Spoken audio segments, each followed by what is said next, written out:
गेल्या 4-5 वर्षांपासून महाराष्ट्रातील एस टी कर्मचाऱ्यांच्या संदर्भामध्ये सदाभाऊ खोत यांच्या नेतृत्वामध्ये आम्ही सातत्यानं सरकार आमचा असो किंवा विरोधातला असो आम्ही पाठपुरावा करतोय।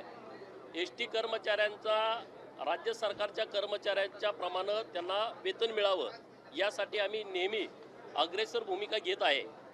मागच्या 15 दिवसापूर्वीपासून एस टी कर्मचाऱ्यांचं आंदोलन सुरू होतं। माननीय मंत्री परिवहन खात्याचे माननीय प्रताप सरनाईक साहेब यांच्यासोबत आमच्या 2 बैठका झाल्या आणि आज त्यांनी एक खूप चांगला निर्णय राज्याचे मुख्यमंत्री देवाभाऊ, उपमुख्यमंत्री एकनाथ शिंदे साहेब आणि उपमुख्यमंत्री सुनेत्रा वहिनी यांच्या नेतृत्वामध्ये एस टी कर्मचाऱ्यांच्यासाठी घेतलेला आहे। त्यामध्ये महागाई भत्ता जो राज्य सरकारच्या कर्मचाऱ्यांना 58% लागू झाला होता, परंतु एस टी कर्मचाऱ्यांचा 53%च होता, तो आज राज्य सरकारनं मान्य केलेला आहे। आजपासून आज निर्णय केला आहे की 58% महागाई भत्ता त्यांना लागू होईल। घर भाडं त्यांना 8%, 16% आणि 24% मिळत होतं। म्हणजे 8% ग्रामीण भागामध्ये, 16% जिल्हा लेवलला जे कर्मचारी काम करतायत आणि मेट्रो सिटीमध्ये जे काम करतायत त्यांना 24%, ते आता 10, 20 आणि 30% अशी वाढ केलेली आहे। आणि वेतनवाढ पूर्वी 2% त्यांना वेतनवाढ मिळत होती, फरक तर आता 1% वाढवलेला आहे, 3% वेतनवाढ त्यांना मिळणार आहे। म्हणजे एकूण जवळपास 44 कोटी 66 लाख रुपयाचा भार हा राज्य सरकारवरती पडणार आहे, महामंडळावरती पडणार आहे दर महिन्याला। अशा पद्धतीचा एक चांगला निर्णय राज्य सरकारनं घेतलेला आहे। मी राज्य सरकारचं मनापासून अभिनंदन करतो।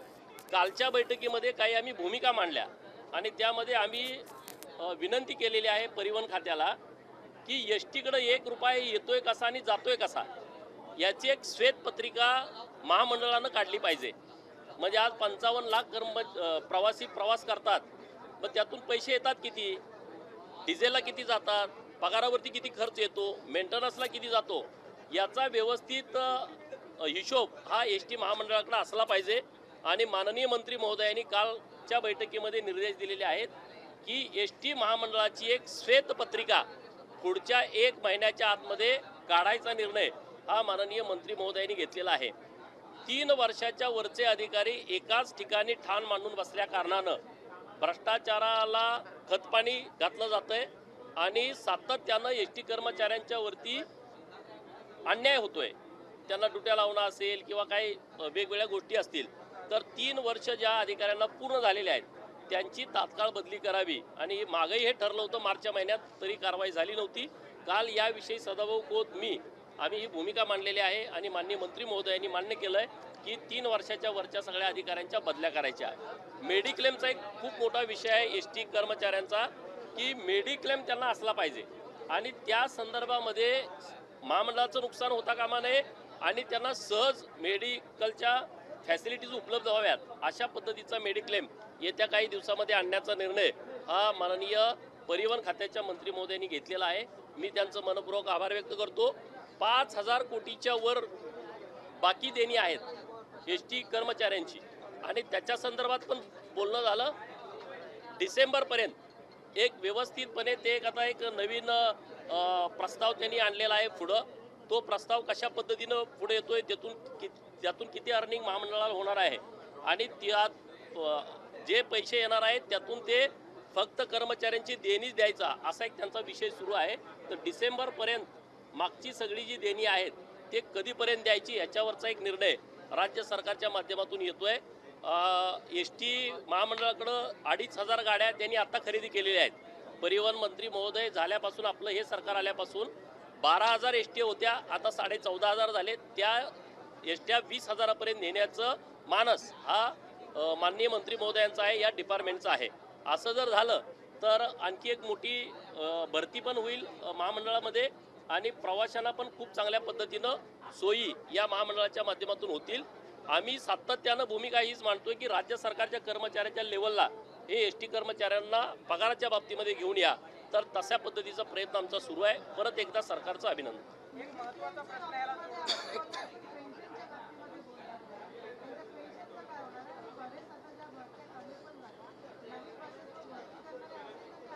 नवीन बसेसच्या संदर्भामध्ये आता काही बसेस पुढच्या काही दिवसामध्ये येणार आहेत.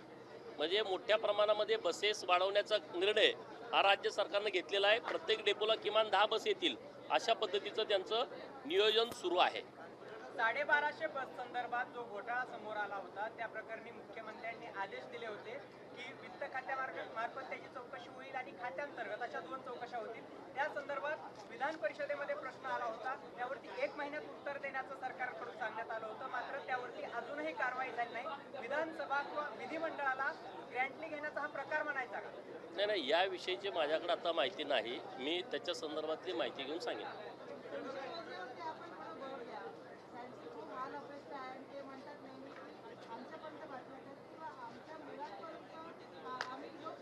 मी आणि सदाभाऊनी हा विषय हातात घेतल्यापासून मूळ पगारामध्ये 6,500ची सरसकट वाढ झालेली आहे. कोण काय म्हणतंय याच्याबद्दल आम्हाला माहीत नाही, परंतु एस टी कर्मचाऱ्यांच्या 120च्या वर आत्महत्या झाल्या होत्या आणि आपल्या सर्वांना याबाबतची माहिती आहे. मूळ पगारामध्ये इतकी वाढ कधीच झाली नव्हती. ती वाढ आम्ही दोघं सातत्यानं प्रयत्न करतोय. त्यामुळे इतक्या मोठ्या प्रमाणात वाढ झालेली आहे. तरीसुद्धा आम्ही पुढं वाढ होण्याच्या दृष्टिकोनातून सरकारला आम्ही पाठपुरावा करतोय आणि नक्की सरकार कर्मचाऱ्यांची बाजू घेऊन अशाबाबतचा चांगला निर्णय घेईल.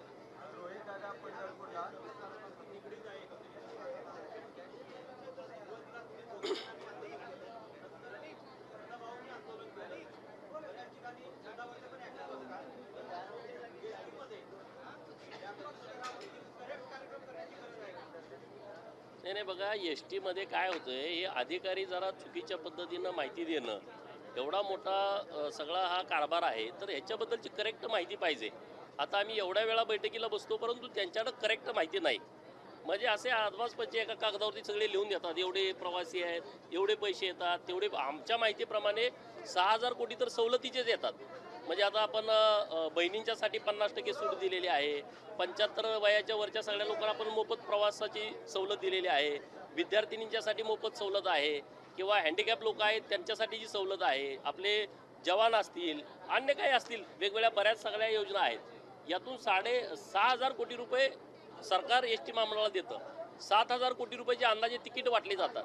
तर ह्याचा सगळा हिशोब या अधिकाऱ्यांच्याकडे पाहिजे. आणि म्हणून परिवहन मंत्री महोदयांनी काल हा विषय एकदम सिरियस घेतला की रुपया येतोय कसा आणि रुपया जातोय कसा, याचं व्यवस्थितपणे गणित हे मंडळाला माहीत असलं पाहिजे आणि त्याच्याबद्दलची स्पष्टता जनतेला पण दिली पाहिजे. आणि त्यामुळं श्वेतपत्रिका काढायचा खूप चांगला निर्णय हा माननीय मंत्री महोदयांनी काल घेतलेला आहे. आपण वाट बघू, महिना दीड महिन्यामध्ये श्वेतपत्रिका येईल अशी आशा आहे.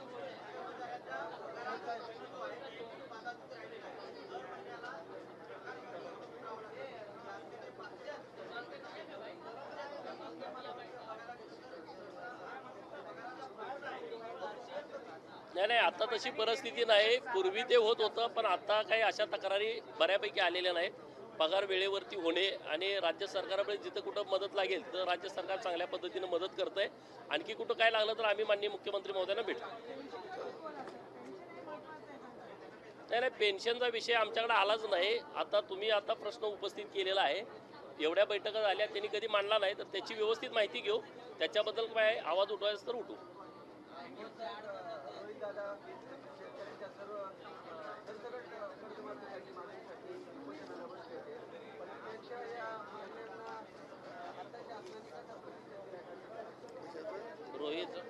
रोहित पवार, शरद पवारांचा नातू.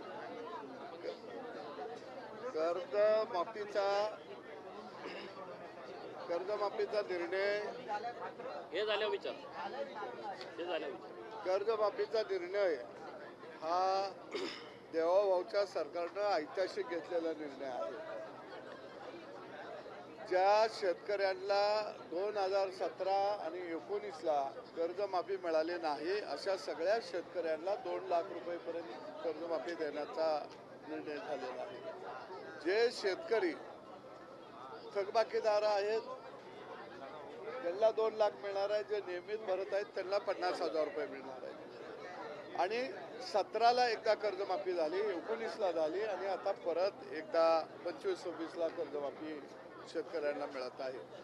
आणि म्हणून मला वाटतं राज्यामध्ये काही लोकांना त्यांचे पक्ष चालवायचे आहेत, त्यांना त्यांचा TRP वाढवायचा आहे आणि म्हणून ते खऱ्या अर्थानं वेगवेगळ्या ठिकठिकाणी आंदोलन करत आहेत आणि त्यांना खरंच शेतकऱ्याचा एवढा पुळका असेल तर राज्यातल्या अनेक साखर कारखान्यांनी FRP दिलेला नाही आणि ते कारखाने यांचेच आहेत मग यांनी FRP साठी बी आंदोलन करावं राज्यातले जवळजवळ 150 पेक्षा जास्त साखर कारखाने कोऑपरेटिव्ह मध्ये होते ते प्रायव्हेट केले आणि सगळे कारखाने यांनी आणले ते कारखाने शेतकऱ्यांना परत द्यावे म्हणजे आपलं ठेवायचं झाकून दुसऱ्याचं बघायचं वाकून तो यांचा फार जुना फंदा आहे आणि तो आता राबवत आहेत आणि म्हणून मला वाटतं त्यांनी त्यांची लेकरं बाळं आता सांभाळावी होती ती सुद्धा घरात राहिना ती पळून निघाली ती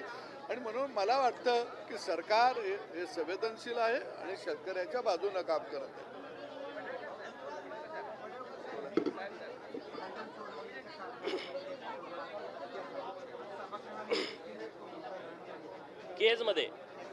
केजमध्ये एका तरुणाची हत्या झालेली आहे आणि 4 दिवस झालं प्रेत ताब्यात घेतलेलं नाही. पोलीस स्टेशनच्या समोर ते प्रेत ठेवलेलं आहे.